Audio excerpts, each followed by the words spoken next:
Episode 7 जंगल का कानून। Rust Hounds की गुर्राहट और चिल्लाहट पीछे से करीब आ रही थी, जैसे भूखे कुत्तों का पैक जो शिकार की खुशबू पा चुका हो। मयंक ने सिलास का वजन अपने कंधे पर और कसकर महसूस किया। बूढ़ा गुरु अब पूरी तरह बेहोश था। उसका सिर लड़खड़ा रहा था, सांसें इतनी हल्की कि मयंक को डर लग रहा था कि वह अगले पल रुक जाएंगी। उसका अपना बायां कंधा जहर की तरह जल रहा था। मस्सेदार म्यूटेंट के पंजे ने गहरा घाव कर दिया था, जिससे हर कदम पर एक तीखा जलता हुआ दर्द फैलता था। पिस्तौल में सिर्फ एक गोली बची थी। उसकी भीतरी सुनहरी नदी सूखी हुई रेत की तरह खाली और दर्द कर रही थी। उधर वारेंस का प्रवेश द्वार सिलास ने पहले ही बताया था, एक विशाल ढहती हुई सीवर मुहाने की ओर इशारा करते हुए, जो ऐश फील्ड्स के किनारे पर एक अंधेरी खाई जैसी दिखती थी। उसका मुंह टूटे कंक्रीट और जंग लगे गर्डरों से आधा बंद था। अंदर से सिर्फ गहरा अंधेरा और सड़े पानी की दम घूंटने वाली बदबू आ रही थी। पीछे मलबे के ढेरों पर रस्ट हाउंड्स दिखाई देने लगे थे। गंदे फटे कपड़े पहने, चेहरे घृणा और लालच से विकृत। कुछ के हाथों में रस्सी से बंधे हुए कुत्ते थे, जिनकी आंखें लाल थीं और मुंह से झाग निकल रहा था, शायद म्यूटेंट्स के खून की गंध से पागल हुए। कुछ ने पुरानी शॉटगन या पाइप उठा रखी थी। उनका नेता, जिसके गले में स्टील के दांतों का हार था, रॉकी, मयंक को पहचान गया था। उसकी आंखों में आश्चर्य और फिर क्रूर खुशी चमक उठी। ओए देखो तो, रॉकी चिल्लाया, उसकी आवाज हवा में काटती हुई। वो स्लम का चूहा जिसने मुझे मारा था, और देखो उसका बूढ़ा साथी मरने वाला है। उन पर टूट पड़ो, बूढ़े का सामान लूटो, चूहे को जिंदा पकड़ो।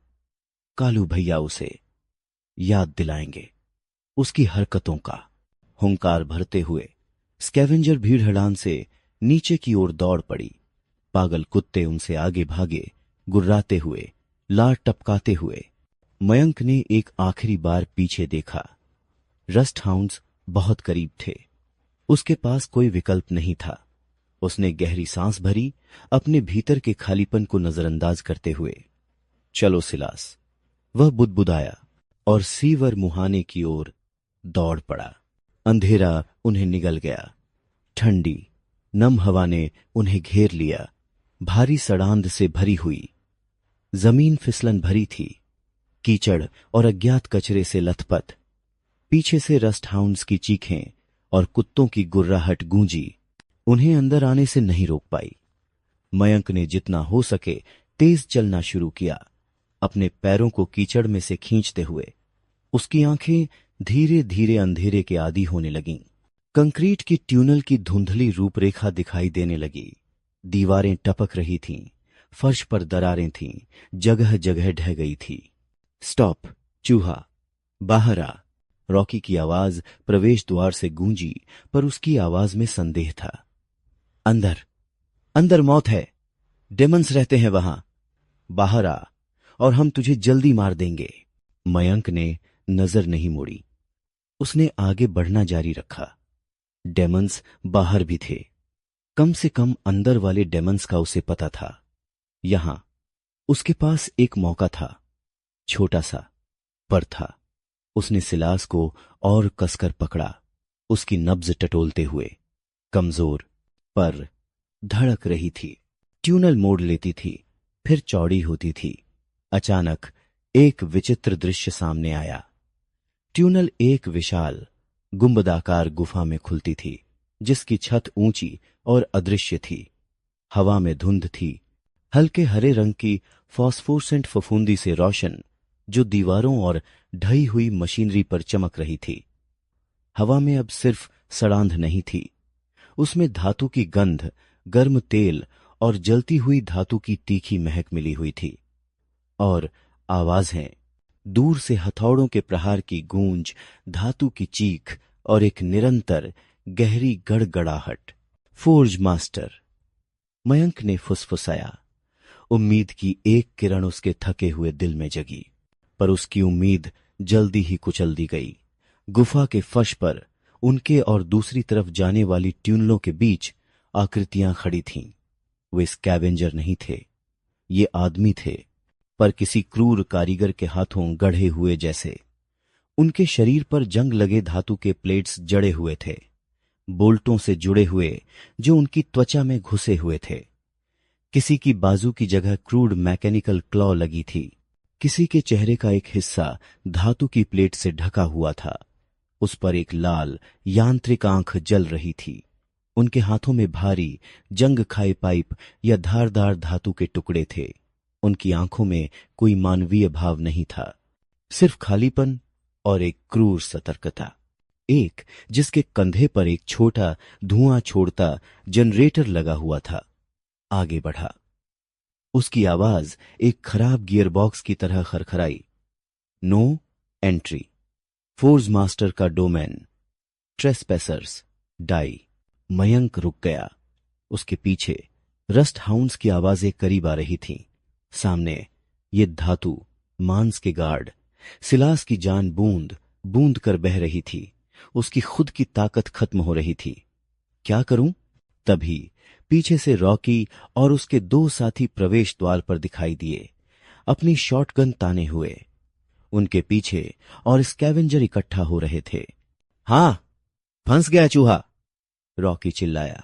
उसकी नजर पहले मयंक पर फिर धातु के गार्ड्स पर पड़ी। उसकी मुस्कान फीकी पड़ गई। और ये कौन मुर्दाखोर हैं? धातु वाले गार्ड ने रस्ट हाउंड्स की ओर अपनी यांत्रिक आंख घुमाई। मूर, ट्रेसपेसर्स, स्कैवेंजर्स कम, सभी डिलीट। उसने अपना भारी पाइप उठाया। रॉकी ने अपनी शॉटगन चढ़ाई।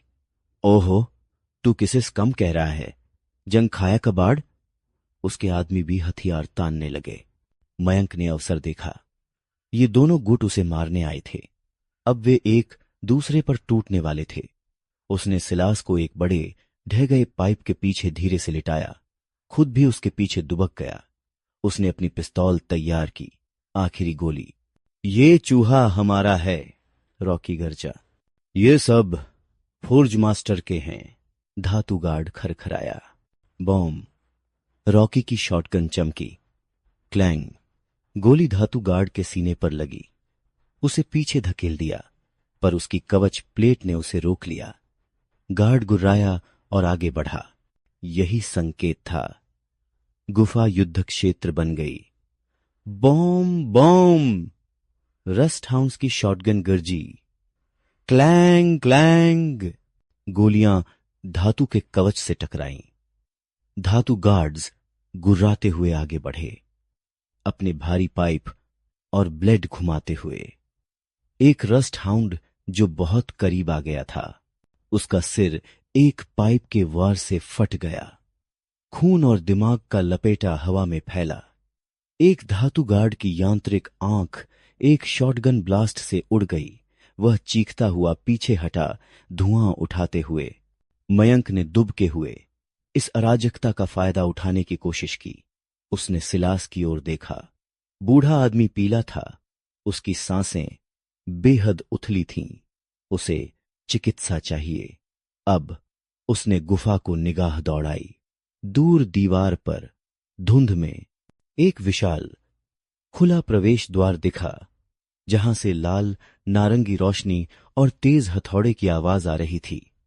फोर्ज, पर रास्ता खुला नहीं था। बीच में यह खूनी संघर्ष चल रहा था।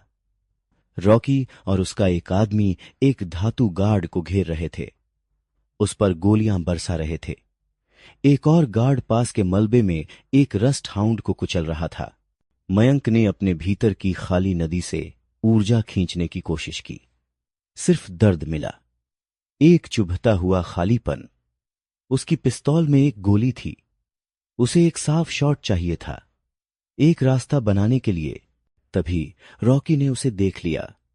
चूहा वहां छिपा है। उसने शॉटगन घुमाई। बॉम्ब। गोलियां मयंक के सामने वाले पाइप से टकराईं, चिंगारियां छिटकीं। मयंक और नीचे दुबक गया। उसे घेरो, रॉकी चिल्लाया। उसका आदमी मयंक की ओर मुड़ा। मयंक ने गुस्से में दांत पीसे।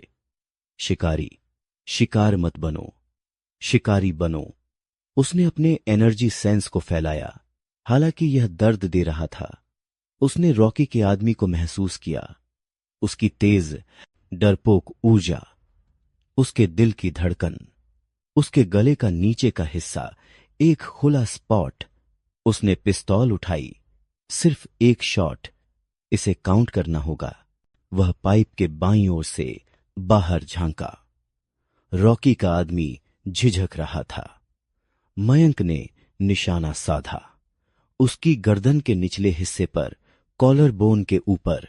उसने गहरी सांस ली, ट्रिगर दबाया। करैक! गोली सीधे निशाने पर लगी। स्प्लैट!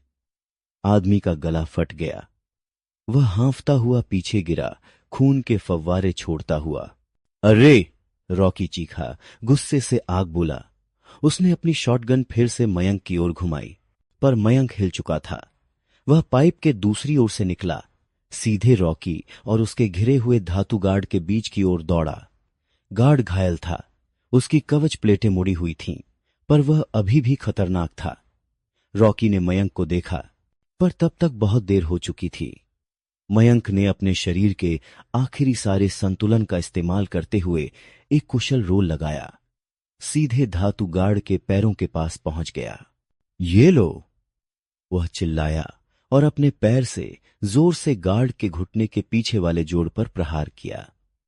यह कोई ऊर्जा स्ट्राइक नहीं थी, यह शुद्ध कच्चा शारीरिक बल था, जिसे उसने स्लम की गलियों में जीवित रहने के लिए सीखा था। क्रंच, धातु और हड्डी चरमराई।